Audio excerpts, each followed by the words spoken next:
Absolutely, gladly. Tamana and Mackenzie deserve all of our praise, and what I would say is that it's infectious, and the first time you do it often leads to the second, and the rising of the women is the rising of us all. Thank you, Mr. Speaker, and I'm sure we all agree that securing women's well-being is key to tackling violence against women and girls.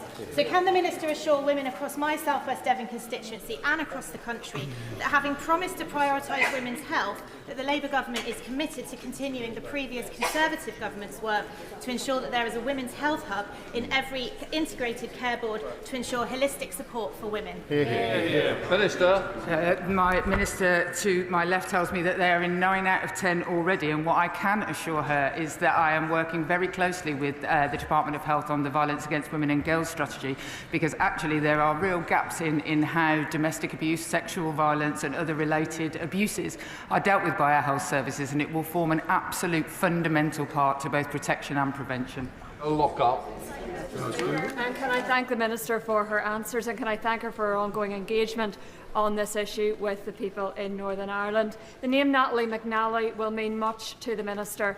On the 18th of December, Natalie McNally, along with her unborn baby, were brutally murdered in my constituency in Upper Bann. Can she update the House on ongoing discussions around a UK-wide strategy for tackling violence against women that will improve conviction rates, get tougher on sentencing and provide more support for the victims? And we do this in the name of Natalie and the many that have lost their lives. I thank the Honourable Lady for her continued support of Natalie's family, and while I was over in Northern Ireland, that was very, very clear for me to see that support had been in place. What I will say to her is that the fundamental part of halving violence against women and girls has to be looking at the exact issue she is talking about, and that is the femicide of women, and how we can all work together in a multi-agency way to ensure that names like Natalie McNally are not ones I have to read out. Sir Roger Gale. Mr. Speaker, will the Minister discuss with the Home Secretary how best those still surviving who aided and abetted Mohammed Fayed in the rape and sexual assault of young women and girls be brought to account, even belatedly? Minister. I thank the honourable gentleman for his question, and would like to say that this is something that myself and the Home Secretary have very much discussed. And while there are ongoing police investigations, it would be inappropriate for me to make any further comment. However, having met with some of those affected, I want to see exactly what he wants to see. Chair of the Committee, Sarah Owen. Mr. Speaker, the Minister and many colleagues in this place will be aware of the groundbreaking new Netflix programme called Adolescence. It's chilling, but is rightfully forcing a national conversation about the dangerous content seen by young men and boys with fatal consequences. Given the important role schools play in preventing violence against women and girls, will the Minister provide an update on what is being done with the Department of Education to counter misogyny and extreme violence to enable a safe future for young boys and girls? Minister. I thank my honourable friend, and she is absolutely right that including men and boys in the conversation about how we prevent future violence against women and girls is going to be absolutely fundamental, and a huge portion of the new Violence Against Women and Girls strategy is focused exactly on that, on prevention and what we can do in our schools, our workplaces and elsewhere to reach men and boys to change the future. Ellen Morgan.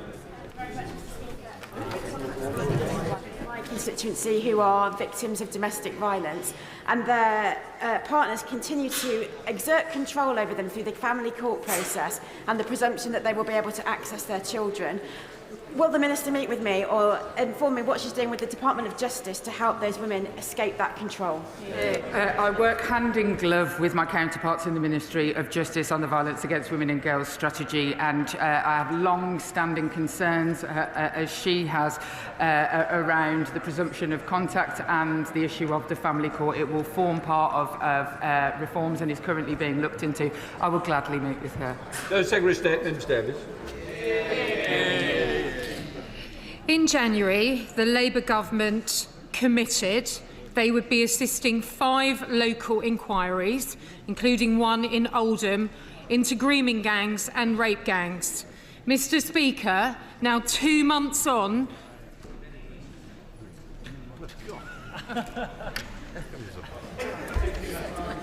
Carry on, Secretary of State.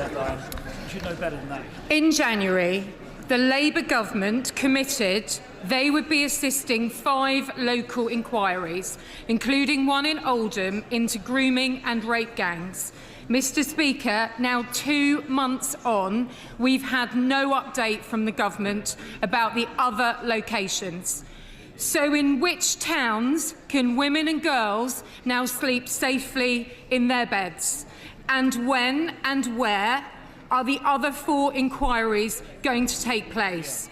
And what does the government plan to do about the other 45 towns and cities across the country where these gangs have reportedly operated? Minister. Well, what the government plans to do across the country is more than was done before. And what I would say is that the House should expect an update very soon on exactly all of the plans, as the Home Secretary, when she laid out her plans, that it would come before Easter. And I beg of the Honourable Lady the patience she offered her own government when they offered none of this.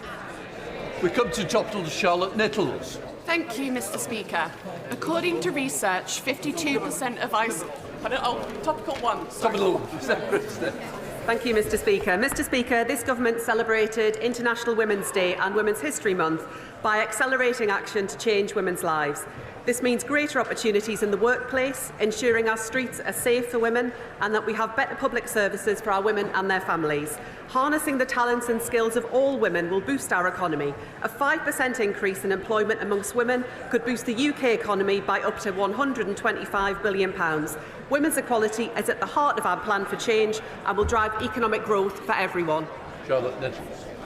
Thank you, Mr. Speaker. According to research, 52% of ICBs in England, including Cheshire and Merseyside ICB, still require same-sex couples to self-fund at least 6 to 12 cycles of costly intrauterine insemination before they're eligible to access IVF treatment on the NHS. So could the Secretary of State please tell us what she is doing to end the postcode lottery for lesbian and bi couples looking to start a family? Minister. My honourable friend is right to draw the House's attention to the postcode lottery and the patchy access to IVF across our country. We want to make sure that everyone has fair access to high-quality care. DHSC have started to make progress towards their ambition to improve access to IVF services, and we also await the National Institute for Health and Care Excellence concluding its review on clinical guidance for the provision of such services. Shadow Minister Kemi Badenoch. Thank you. Thank you, Mr. Speaker. Parents up and down the country are anxious about the use of puberty blockers on under 18, so I was disappointed to read that the Health Secretary has failed to intervene in an NHS puberty blocker trial, despite grave concerns about children's safety. I know the landmark CAS review said more evidence was needed, but I asked the Secretary of State, will she show moral courage and common sense leadership to ensure that these dangerous and irreversible drugs are never tested on our children? Mr. Speaker, the government's position on this has been clear. We have accepted all of the recommendations brought forward by Dr Hilary Cass. I have met with Dr Hilary Cass to discuss this, but I think I'm afraid to say the Shadow Minister perhaps misunderstands the recommendations that Dr Cass brought forward, given the question that he's asking today. Peter Lamb. Mr. Speaker, could I ask the Minister what consideration has been given to the introduction of domestic abuse safe leave for employees experiencing domestic abuse? Minister. We strongly encourage employers to support their employees who experience domestic abuse. Many already do this through their membership of the Employers' Initiative on Domestic Abuse, which empowers employers to take action. The Vaughan strategy, along with myself, will be working with the DBT to look at issues specific to victims in the workplace. Bob Blackman. Will the Minister update the House on what changes, if any, she intends to make to the Equality Act 2010, and in particular, if she is going to make caste a protected characteristic, will she ensure that people of all religions that emanate from the Indian subcontinent are consulted, because this will severely impact every single family in this country?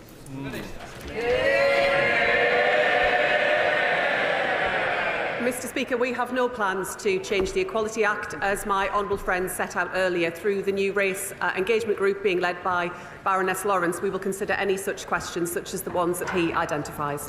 Melody Hall. Thank you very much, Mr. Speaker. After an appalling rape incident on the Fuller Street Bridge in my constituency, I was shocked to find that last year only 2.7% of recorded rapes in the UK resulted in a charge. What is the Minister doing to improve this charge rate and get justice for more survivors of this appalling crime? I'm very sorry to hear of the case in my honourable friend's constituency, and it brings into sharp focus the need to tackle violence against women and girls and to ensure that our mission to halve violence against women and girls is delivered. The inheritance that we had from the Conservatives was shocking. Far too many women denied justice, cases never getting to court or victims being left to wait for years for justice. That's why the Lord Chancellor has made this a priority to take action to deliver justice for women. Before we come to Prime Minister's questions, can I welcome in the gallery the Chairman of the State of the Great Hurl, the Parliament of Mongolia. Now we come to Alberto Costa. Prime Minister's questions. Question number 1, Mr. Speaker. Minister. Thank you, Mr. Speaker. Last night I spoke to President Zelensky to discuss progress that President Trump had made with Russia towards a ceasefire, and I took the opportunity to reaffirm our unwavering support to the people of Ukraine. Mr. Speaker, I'm deeply concerned about the resumption of Israeli military action in Gaza. The images of parents carrying their children, young children, to hospitals have emerged over the last few days are truly shocking, alongside the sheer number of people who've been killed. And we will do all that we can to ensure the resumption of the ceasefire, to get the remaining hostages out and to get aid that's desperately needed in. Mr. Speaker, the whole House will want to celebrate the extraordinary life of Group Captain John Paddy Hemingway, the last known pilot of the Battle of Britain.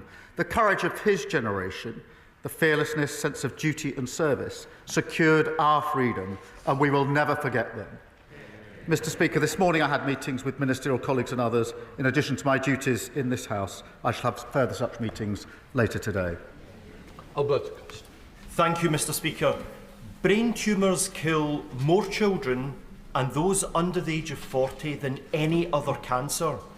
Mr. Speaker, from time to time, all of us get constituents in our surgeries that tell us stories which really get to us and twang on the heart. Mr. Speaker, last Friday, Laura attended my Sharnford constituency.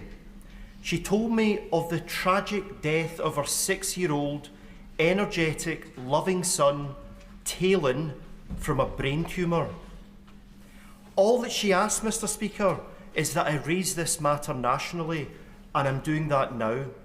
But I'd like to go one step further. Would the Prime Minister agree to arrange a meeting for Laura and the brain tumour support group known as Angel Mums to meet with the relevant healthcare minister to discuss brain tumour research? Prime Minister. Can I thank him for doing what he was asked to do, which is raising this case here. The loss of a child is simply unbearable, and I think most of us, including myself, simply wouldn't know how we would be able to react. And I think the whole House will want to send its deepest condolences to Laura and to all of Talon's family and friends. I will happily make sure that the meeting that he requests takes place, so we can reassure that we are committed to supporting life-saving and life-improving research and doing all we can to improve how we prevent, detect, manage and treat cancer. Thank you. Andrew Peck. Thank you, Mr. Speaker. Like many people in Peterborough, I am passionate about tackling low pay and insecure work, especially for young people. Next month, many of my constituents will receive a welcome boost in their pay packets due to the increase in the national minimum wage to government. Can I thank the Prime Minister for ignoring the voices on the opposite benches who continue to oppose our plans to make work pay? And can I urge him to go further and faster in delivering our plan for change for working people?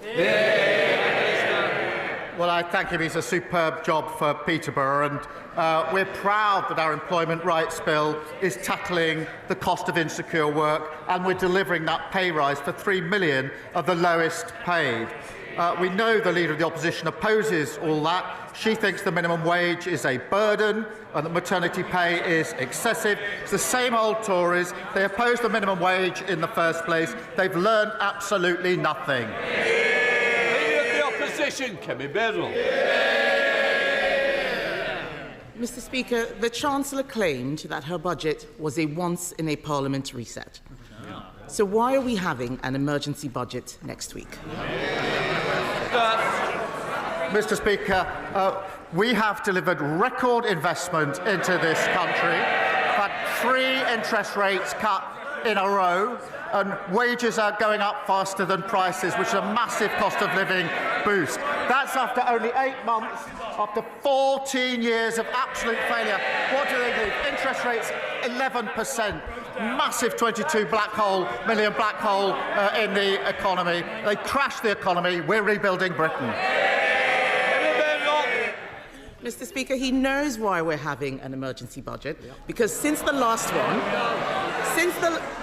since the Chancellor delivered her budget in October, growth is down, borrowing is up, and she has destroyed business confidence. Does the Prime Minister now regret raising taxes on business? Prime Minister. Mr. Speaker, the OBR will present their numbers. There'll be a spring statement next week. But, Mr. Speaker, she still hasn't. We've got record investment into this country.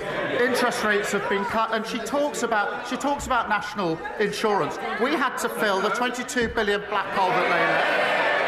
We've invested in the NHS, in schools and public services. We're pressing on with planning, with infrastructure and regulation. But I understand the Leader of the Opposition is straight talking, so perhaps she can help us with this.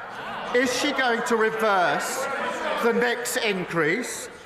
If not, what's the point? If so, what other taxes is she raising to fill the hole? One way or the other. You're in government. Speaker, the only black hole is the one that he is digging. He's shown absolutely no regret, but everybody knows the Chancellor has made a mistake. That is why they're having an emergency budget. Later today, Conservatives will vote to exempt hospices, pharmacies and care providers from her national insurance rise. Will he, at the very least, support exempting these vulnerable services from his jobs tax? Prime Minister. I noticed she didn't say they're going to reverse the national insurance rises. It's exactly what she wants all the benefits, but they can't say how they're going to pay them. She carps from the sideline, but can't make her mind up whether she supports or doesn't support national insurance rises. We've made provision for hospices, we've made provisions for charities, but we had to secure the economy. We had to fill the £22 billion black hole that they disgracefully left. Mr. Speaker, he hasn't made these provisions. He keeps talking about budget benefits. Unemployment is not a benefit. Businesses closing are not benefits. I asked him whether he would exempt hospices, even children's hospices, from the jobs tax. He did not answer that question. His MPs know that this could affect end-of-life care. So I will ask the same question again. Will he exempt hospices from paying his jobs tax? Mr. Speaker, we've already invested £100 million for adult and children's hospices, an additional £26 million in funding for the Children's Hospices grant, but we can't get away with what we were doing in that budget, the root cause, which was fixing the economy they left so badly damaged, a £22 billion black hole. Perhaps you start the next question with an apology. Mr. Speaker, I remember when he made... They want me to answer questions, then we can swap sides.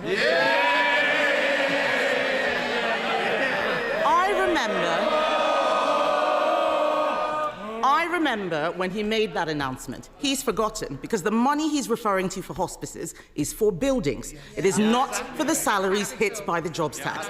As St Helena Hospice in Colchester said, we cannot use this funding for salaries, which is where we need urgent help. Why is the Prime Minister not listening to hospices? Prime Minister. Mr. Speaker, I've already set out the position in relation to hospices. She says that she wants to swap sides. I mean, heaven forbid. after 14 years of breaking everything, we're getting on with the job of fixing it, and all she can do is cart from the sidelines with absolutely no policy. Mr. Speaker, winter fuel payments have been snatched. The jobs tax is hammering everyone from business to charities. The Chancellor promised a once-in-a-Parliament budget that she would not come back for more. And in that budget, she said there will be no extension of the freeze in income tax thresholds. Ahead of the emergency budget, will he repeat? Mr. Speaker, ahead of the emergency budget, will he repeat the commitment that she made? Prime Minister. Mr. Speaker, she's got such prescriptive questions, she can't actually adapt them to the answers that I'm giving. I mean, Mr. Speaker, I think she now calls herself a Conservative realist. Well, I'm realistic about the Conservatives. The reality is they left open borders and she was the cheerleader. They crashed the economy, mortgages went through the roof, the NHS was left on its knees, and they hollowed out the armed forces. This government has already delivered 2 million extra NHS appointments, 750 breakfast clubs, record returns of people who shouldn't be here, and a fully funded increase in our defence spending. That is the difference that a Labour government makes. Thank you, Mr. Speaker. A lady came to see me recently who needed help. She had a disability. It meant that her children have to help her cut up her food. They have to help her wash beneath the waist. They have to supervise her as she goes to the toilet. Under the Tory welfare system, we were able to get that lady on PIP. Under the Prime Minister's new proposed system, she will get zero. Nothing. And after 14 years of the Tory government, and many of us wanting to see the back of them, can the Prime Minister answer one question? What was the point if Labour are going to do this? Prime Minister.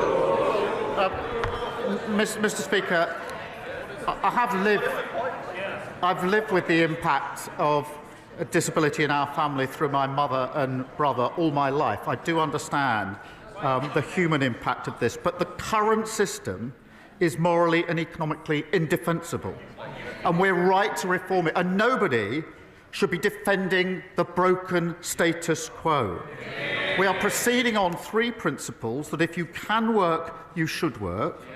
If you need help into work, the state should help you, not hinder you. And if you can never work, you must be supported and protected. They are the right principles, but we can't leave the current system as it is. Leader of the Liberal Democrats, Ed Davey. Can I associate myself with the Prime Minister's remarks on Ukraine and Gaza? And can I also pay tribute to Group Captain John Paddy Hemingway and all our heroes from the Battle of Britain? I know that members across this House will, like me, have heard from GPs, dentists, community pharmacists and care homes who are all deeply worried about the impact of the national insurance rise on the services they provide to patients. That's why the House of Lords passed a Liberal Democrat amendment to exempt NHS and care providers. That amendment comes before this House this afternoon, but we're hearing worrying reports that the Prime Minister will order Labour MPs to vote against it. Will the Prime Minister reassure this House and patients across the country that these reports are not true? Prime Minister. Can I start by pointing out that because of the changes we made at that budget, we were able to put record amounts of money into our National Health Service, and vitally important that we did so.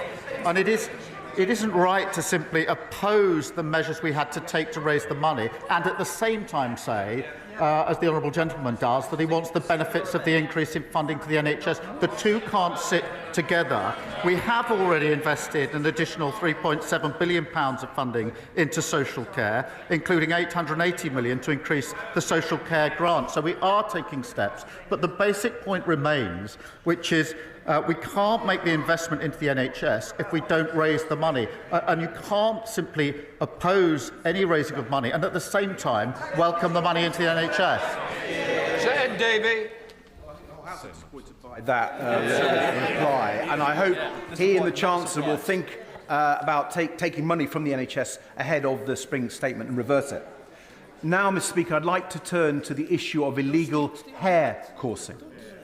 Criminal gangs are terrorising rural communities across our country, from Cambridgeshire to Devon, from Oxfordshire to Wiltshire. Men in balaclavas are threatening and abusing farmers as these criminals tear across their fields in 4x4s. Farmers are warning that it's only a matter of time before someone is killed.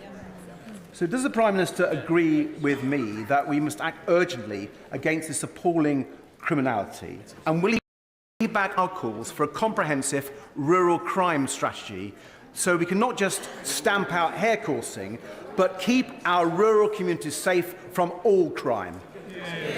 Prime Minister. Well, I'm grateful to him for raising this important issue, and it is a matter of deep concern. We've already developing a rural crime strategy, but we'll happily work with him and others to develop it further.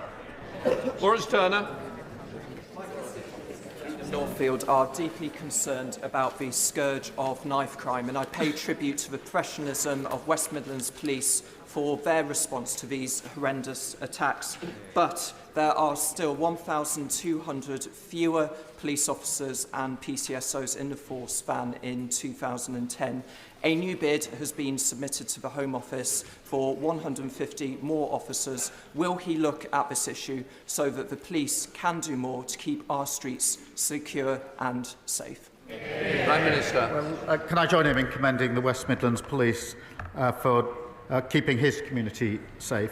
We are doubling our investment to £200 million towards the recruitment of 13,000 neighbourhood police, giving every community a named officer to help tackle violent crime. And we're currently working through bids with forces to ensure that we do so, and I'll make sure he gets a meeting with the relevant policing minister to discuss. Conor Denyer.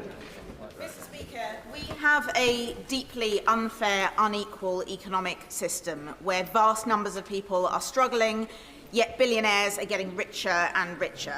Does the Prime Minister really think that the way to tackle this is to put the onus onto older people, children, and now sick and disabled people, rather than on the shoulders of the super rich with a wealth tax, those people who could most easily afford to pay? And if the Prime Minister uses the phrase difficult choices in his answer, please will he specify difficult choices for whom?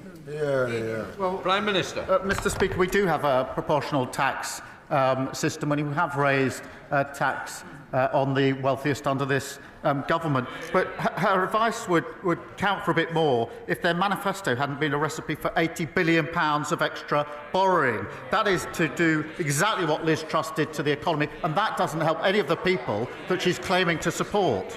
Mohammed Yazid. Mr. Speaker, I welcome the government's ambitious growth plans for Oxford-Cambridge Arc, which promises to reverse years of decline and transform the eastern region by driving prosperity, creating jobs, and delivering much-needed housing. But does the Prime Minister agree with me that the crowning achievement of this plan would be the establishment of a world-class theme park in Bedford Borough? It would transform our local economy, create thousands of new jobs and opportunities, and elevate Bedford as a national hub for leisure and tourism. Prime Minister. Well, he's right to raise this important project, which we are working for. And it's vital that we do unleash the potential of the Oxford-Cambridge corridor and, of course, Bedford by generating growth, jobs and opportunities. And we're doing that by speeding up the delivery of new infrastructure projects, slashing red tape and getting Britain building. Thank you, Mr. Speaker. Many of my constituents have approached me about the inadequate treatment of young people's eating disorders. This year, despite a 30% increase in referrals, the majority of ICBs have cut real-term funding.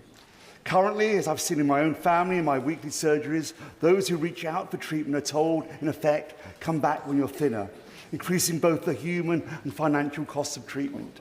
Does the Prime Minister agree timely intervention is critical, and will he meet with me to discuss how we fund it? Prime Minister. Well, he's right. Too many people with eating disorders are not getting the treatment that they need. the NHS is expanding eating disorder treatment services with a focus on accessing treatment earlier and closer to home. And we're also providing access to specialist mental health professionals in every school, and I'll make sure that he's kept updated. Paul Davies. Thank you, Mr. Speaker. Labour's flagship crime and policing bill is designed to tackle the rise in antisocial behaviour, theft and shoplifting that has occurred under the Tories. It grants police the power to confiscate disruptive off-road vehicles. This measure will tackle the scourge of off-road bikes in my constituency. Does the Prime Minister agree that we are the party of law and order and that we are fulfilling our commitments?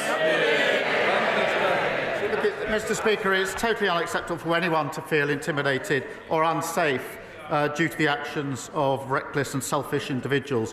Whatever the vehicle, our bill gives police forces stronger powers to seize them immediately and put a stop to antisocial behaviour. That's our plan for change in action, making our streets and communities safer. Danny Kruger. Thank you, Mr. Speaker. After 14 years to get ready, they came into power with no plan to reform welfare. But now, in a panic because of their economic mismanagement, they're cutting benefits for disabled people without consulting them at all. It probably says in his folder that the High Court ruled the Conservatives' consultation was too short, but at least we consulted. They're not consulting at all. So will the Prime Minister explain why he is doing things to disabled people and not with them? No, what it says in my favour is they had 14 years, including five with a majority of... They didn't need to consult, get on with it. They had a majority of 80 for the last 5 years. They're now carping on with some of their ideas. 14 years, and they didn't implement a single one. They simply broke the system. They're in no place to lecture other people. Thank you, Mr. Speaker. According to the charity Shelter, there are more homeless children in my city of Edinburgh than there are in the whole of Wales. That's an appalling legacy of 18 years of SNP government. Does the Prime Minister agree with me there should be no homeless children? And will he work with me, the Scottish Parliament and anyone who'll listen to end child homelessness in Scotland? Well, the situation he describes an appalling indictment of the SNP record. The party opposite left record homelessness in England. The SNP record is equally shameful, a record number of children in temporary accommodation. Mr. Speaker, we're investing £1 billion to tackle homelessness, we're abolishing no-fault evictions and building 1.5 million new homes. Meanwhile, the SNP have cut their affordable housing budget. They've had the largest settlement since devolution. They've got the power, the money. Now it's time they started delivering. Alison Griffiths. Thank you, Mr. Speaker. This morning, I received an email from Santander informing me that both the Bognor Regis and the Rustington branches in my constituency are set to close, with 4 other bank branches shutting across the constituency in 2023 alone. The most vulnerable members of our society are being gradually cut off from essential banking services. Small cash-based businesses will also struggle to deposit their takings, faced with the added burden of travelling to Chichester or Worthing, making it even harder for them to operate. So what decisive action is the Prime Minister taking to guarantee that people and businesses in my constituency and across the country are not left without access to cash and vital banking services? Mr. Speaker, we are rolling out 350 banking hubs across all communities, and I'll happily arrange for her to have a meeting with the Minister to discuss how that might affect her constituency. Mr. Speaker, thank you very much. Firstly, I welcome the Prime Minister's announcement of £200 million from the National Wealth Fund for the industrial future of Grangemouth. But today, I want to ask specifically about the workers facing redundancy. Given the assurances from the Prime Minister on the 18th of February and repeated by Anna Sarwar, the Scottish Labour leader, as recently as the 4th of March, can the Prime Minister confirm that the guarantee given on 18 months pay protection for all of those workers losing their jobs due to the Grangemouth refinery closure will be honoured, including those shared services workers and say how the payment can be claimed by all those affected? Prime Minister. Well, Mr Speaker, Petroenius have said that every employee made redundant will get 18 months full pay. The Project Willow report that's come out today says how we can support a sustainable industrial future for Grangemouth, which is incredibly important, delivering jobs and economic growth. As he references, I've announced £200 million through the National Wealth Fund to secure the site's long-term future. And of course, that's backed by the £100 million Falkirk and Grangemouth growth deal, which is training and the training guarantee to support workers into good jobs. They're all the actions that we were taking on this very, very important issue. Nick Timothy. Thank you, Mr Speaker. Today, the House of Lords considers the infected blood compensation scheme regulations, which diverge from the proposals of the inquiry report and the government response. The regulations introduce new exclusions, treat victims inconsistently and downgrade some previously agreed awards, such as that to my constituent Owen Saville. Will the Prime Minister remember the promise made to victims like Owen and think again?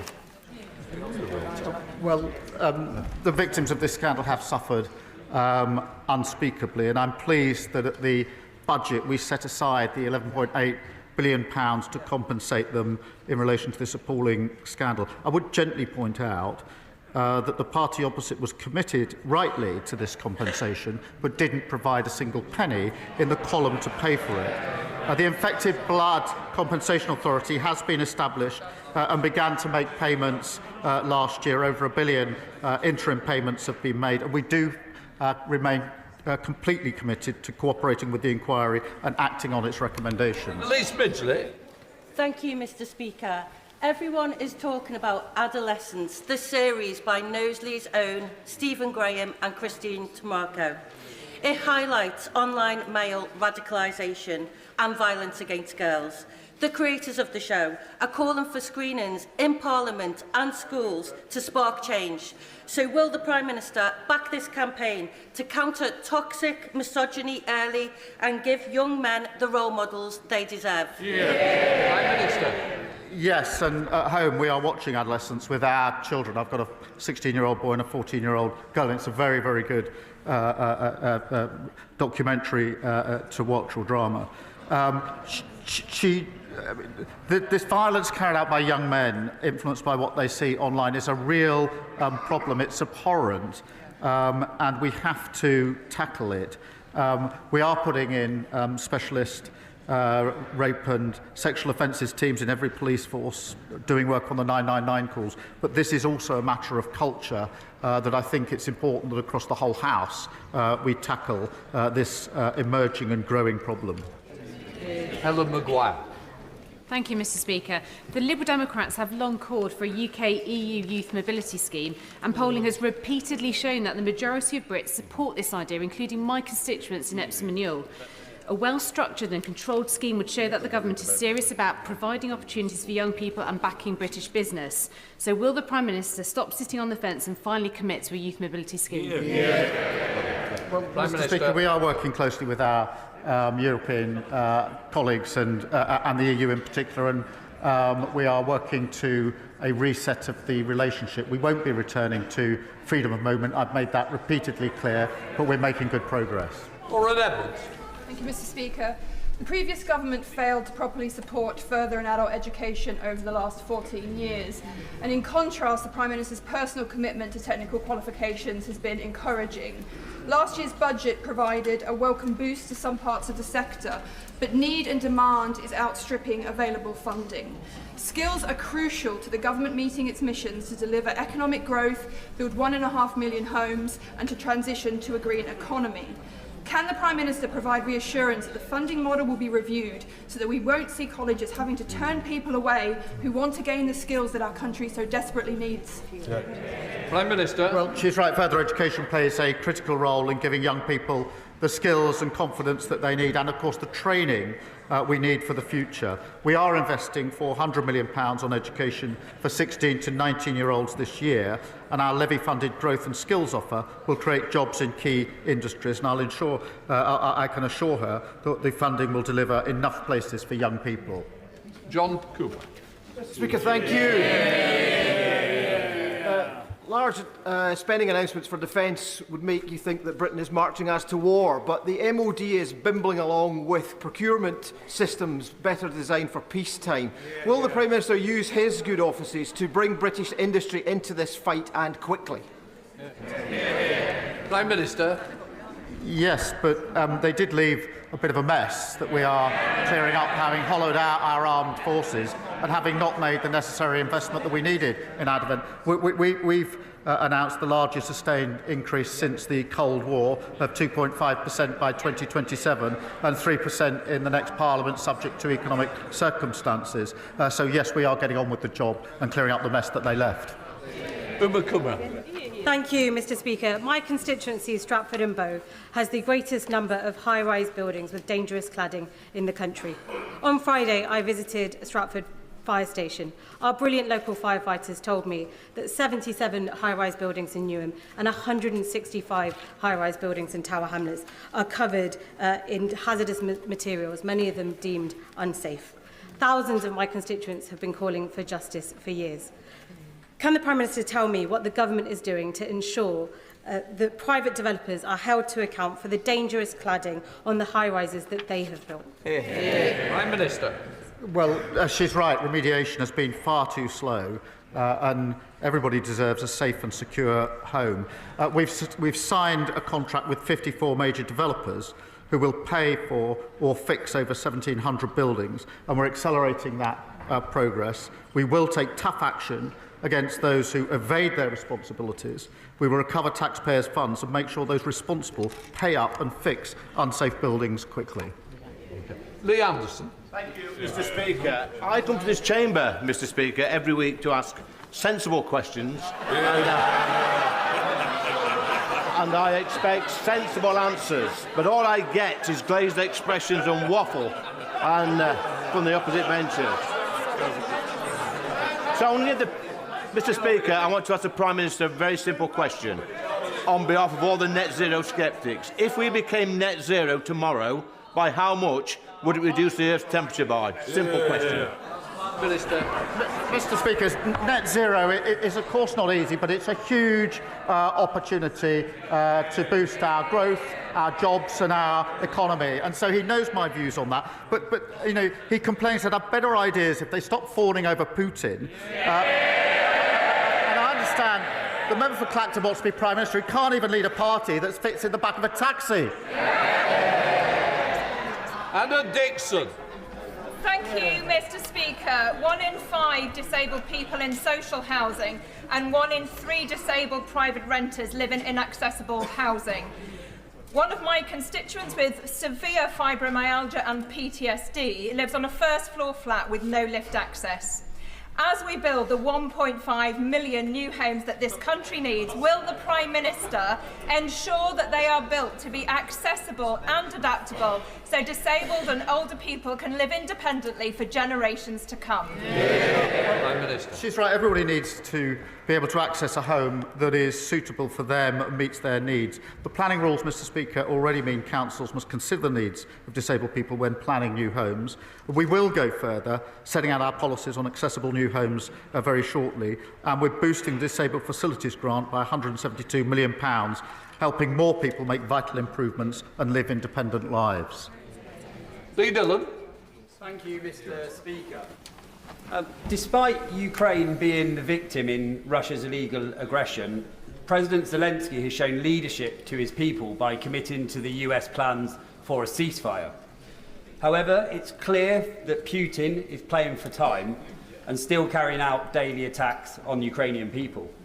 So, Prime Minister, is now not the time to take those frozen Russian assets, to seize them, to give them to the Ukrainian people, to strengthen their hand at the negotiating table and to punish Russian aggression? Minister. Well, on both points, I spoke to President Zelensky last night following the discussions yesterday to discuss the way forward. On the wider question of the assets, look, it's complicated, but we're working with others to see what is possible, but it isn't straightforward. Ewan Steinback. Thank you, Mr Speaker. The release of Project Willow today is a step forward in securing good jobs and an industrial future for Grangemouth. However, the Government needs to work at pace to ensure the recommendations in Willow are acted upon. Can the Prime Minister outline what steps he will be taking to ensure barriers to a rapid transition at Grangemouth are removed and investment is progressed as quickly as possible? Well, I'm very grateful for him for raising Grangemouth again the second time in this session, and that's because it's centrally important. He'll have heard what I had to say about the projects that we're looking at to ensure the long-term future of Grangemouth, the interim measures that are being taken, and of course the £200 million of the Wealth Fund that I announced just a few weeks ago. Sir John Hayes. Thank you, Mr Speaker. Prime Minister and I disagree about much. The family farm tax, the NI jobs tax, and the cut in winter fuel payments, but we surely agree that the common good is built on public order. Crossbows in the hands of killers cost lives.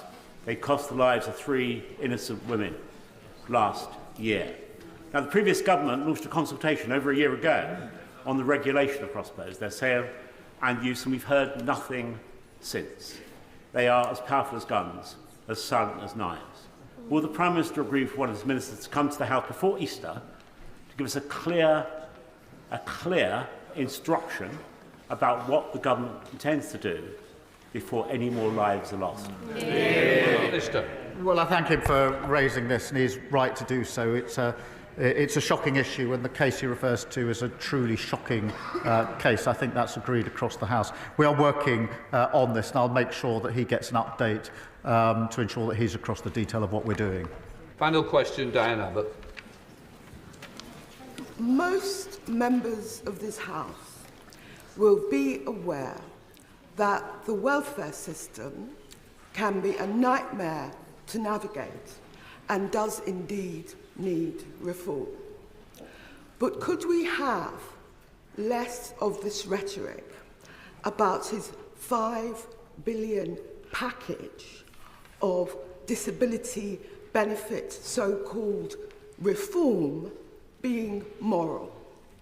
There is nothing moral about cutting benefits for what may be up to 1 million people. This is not about morality. This is about the Treasury's wish to balance the country's books on the back of the most vulnerable and poor people in this society. Mr Speaker, she's a passionate advocate and has been for a long time on this issue, and I pay tribute to that. But as she rightly acknowledges, the current system is broken. And this is where I disagree with her. I think 1 in 8 young people, not in employment, training or education, that's 1 million young people. I think that's a moral issue, Mr Speaker, because all the evidence suggests that someone in that situation at that stage of their life is going to find it incredibly difficult ever to get out of that level of dependency. That cuts across the opportunity and aspiration. It's the root of my values and Labour values about how we take working people forward. So I do see it as a moral issue.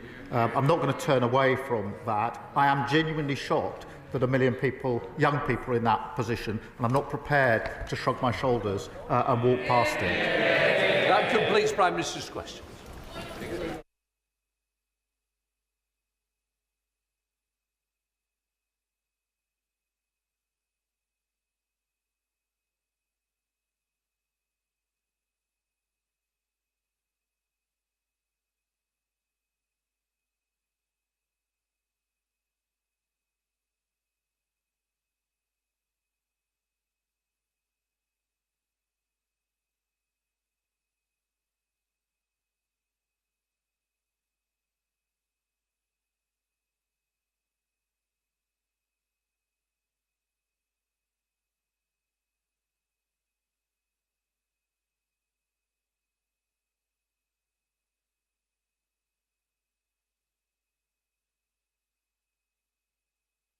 Point of order, Sarah Owen. Thank you, Mr Speaker. The Shadow Minister for Women and the member for East Grinstead and Uckfield has just at the dispatch box before PMQs stated that imam Adam Kelwick, posted that he prayed for victory of Hamas over Israel, which was totally inaccurate. He made absolutely no mention in the post she referred to or of Hamas or against Israel, which had been added wrongly by the Shadow Minister. He in fact made a call for prayers of peace. The truth is, Adam has spent years